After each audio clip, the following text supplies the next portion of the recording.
C'est parti pour la vidéo de présentation du programme WinHTTrack en version 3.44.1. Je vais lancer l'installation, exécuter.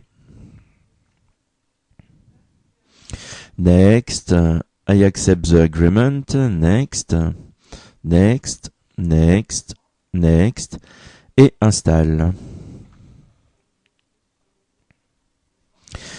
Alors, je vais décocher View History.txt file, j'ai pas besoin de voir l'historique, et je vais laisser Launch WinHTTrack Website Copier. Lancer le programme. Finish. Donc tout de suite, j'ai le choix de la langue, Language Preference, je vais me mettre en français. Alors, il me précise que je dois relancer le programme pour que ce soit pris en compte. OK. OK. Donc, je quitte le programme, je le relance. Et me voici dans ce dernier en français. Alors pour vous faire un exemple, je vais aller sur Internet, je vais aller sur toutes-les-solutions.fr, je vais aller ici dans Audio, dans Logiciel Windows Audio, et je vais choisir iFree Skype Recorder. Donc pourquoi je le choisis? Tout simplement parce que le site officiel est petit, donc ça va aller vite à capturer pour vous faire l'exemple. Je vais prendre le site. Je vais faire un copier. Je vais fermer. Donc, lorsque vous êtes dans le programme, vous cliquez sur Suivant.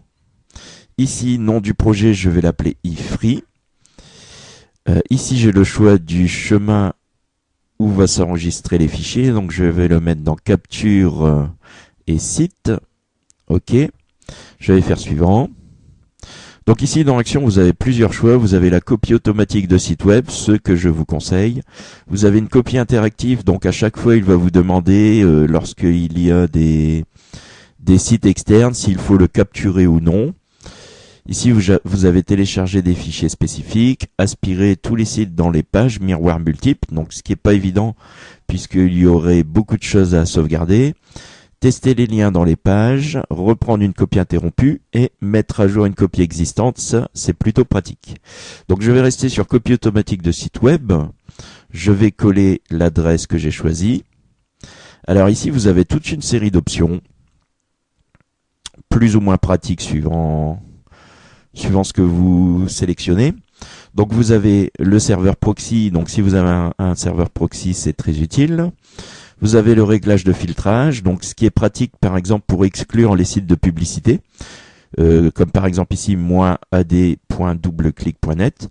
De toute façon, pour simplifier les choses, vous avez des boutons liens à exclure et liens à inclure ici. Ici, vous avez le choix de la limite, la profondeur maximale dans le site web, à l'extérieur du site web. Vous avez la taille maximale des fichiers, des autres fichiers, la taille maximale du site, etc., etc. Ici, vous avez un contrôle de flux, le nombre de connexions, les timeouts, le nombre d'essais. Vous avez une option sur les liens, essayer de détecter tous les liens, etc., etc. Vous avez ici sur la structure.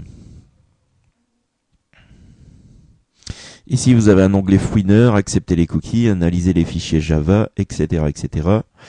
Les fichiers de type MIME, le choix du navigateur Internet, de l'identification, donc Mozilla, Lynx, Hyperbrowser, etc., etc.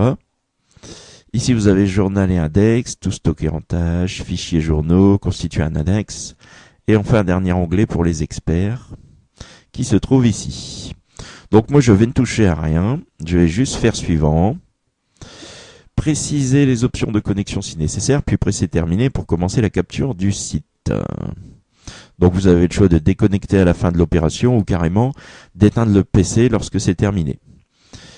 Je vais faire terminer, je vais autoriser mon pare-feu et la copie du site est en train de se faire.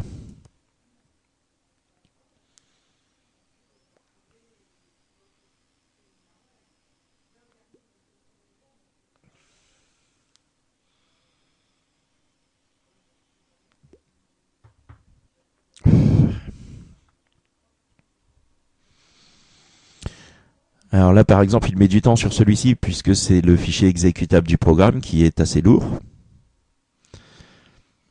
Ici, vous avez les octets écrits, donc il est presque à 1 méga. Vous avez le temps, j'en suis à 40 secondes. Vous avez le taux de transfert ici, je suis à 20 kilooctets par seconde. Les liens parcourus, les fichiers écrits, 35 fichiers écrits pour l'instant.